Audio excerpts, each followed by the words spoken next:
மறைந்த இயக்குனரும் நடிகருமான பாக்யராஜ் உடலுக்கு பல்வேறு தரப்பினரும் அஞ்சலி செலுத்தி வருகிறார்கள். கூடுதல் விவரங்களோடு இணைகிறார் எமது செய்தியாளர் ராஜகுமரன்.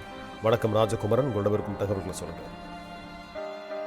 மறைந்த இயக்குனர் பாக்யராஜ் உடலுக்கு சென்னை வள்ளுவர் கோட்டத்தில் இருக்கும் அவருடைய இல்லத்திற்கு பல்வேறு அரசியல் கட்சியினுடைய தலைவர்களும் அதேபோன்று திரைத்துறையினுடைய மூத்த நடிகர், இயக்குனர், இசையமைப்பாளர் என்று பலரும் அஞ்சலி செலுத்தி வருகின்றார்கள்.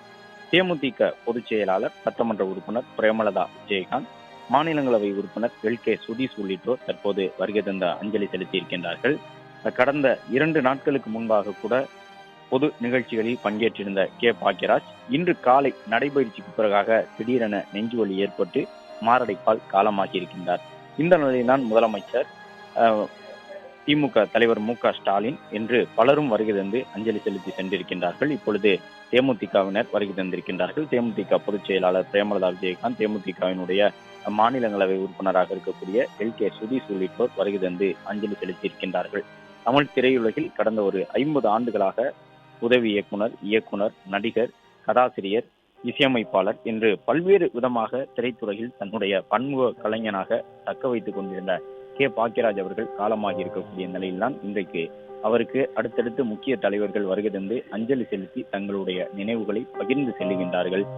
தமிழ் திரையுலகத்திலே ஒரு பன்முக கலைஞனாக தன்னை நிலைநிறுத்தி கொண்டிருந்தவர் பாக்யராஜ் என்பதையும், அது மட்டுமல்லாமல் கதாசிரியராக பல ஆண்டு காலமாக மிகச்சிறந்த திரைப்படங்களுக்கான கதாசிரியர்களை உருவாக்கியவர் என்றும் அவருக்கு அஞ்சலி செலுத்தும் விதமாக பல்வேறு கருத்துக்களை வரக்கூடிய தலைவர்கள் சொல்லிச் செல்கின்றார்கள். நேற்று இரவில் கூட திரைப்பட எழுத்தாளர் சங்கத்திற்கான தேர்தல் நடைமுறைகள் தொடர்பான பணிகளிலேயே அவர் ஈடுபட்டிருந்தார் என்ற தகவலையும், பின்னிரவு நேரத்தில் தான் அவர் உறங்கச் சென்றிருந்தார், அதன் பிறகு காலை எழுந்தவுடன் காலமாகி இருக்கின்றார் என்கின்ற ஒரு தகவலையும் அவருடைய குடும்பத்தினர் தெரிவித்திருந்தார்கள். இப்போது நாம் தமிழர் கட்சியினுடைய தலைமை ஒருங்கிணைப்பாளர் சீமான் வருகை தந்திருக்கின்றார். தேமுதிக பொதுச் செயலாளர் பிரேமலதா வருகை தந்திருக்கின்றார். இதற்கு முன்பாக தமிழ் மாநில காங்கிரஸ், இந்திய காங்கிரஸ் கமிட்டியினுடைய மாநில தலைவர் உள்ளிட்ட பலரும் அடுத்தடுத்து வருகை தந்து தங்களுடைய இறுதி அஞ்சலியினை பாக்யராஜ் அவர்களுக்காக பிளே ஸ்டோர் மற்றும் ஆப் ஸ்டோரில் இருந்து பாலிமர் செயலியை QR கோடு மூலம் பதிவிறக்கம் செய்யுங்கள். செய்திகளை உடனுக்குடன் பெறுங்கள்.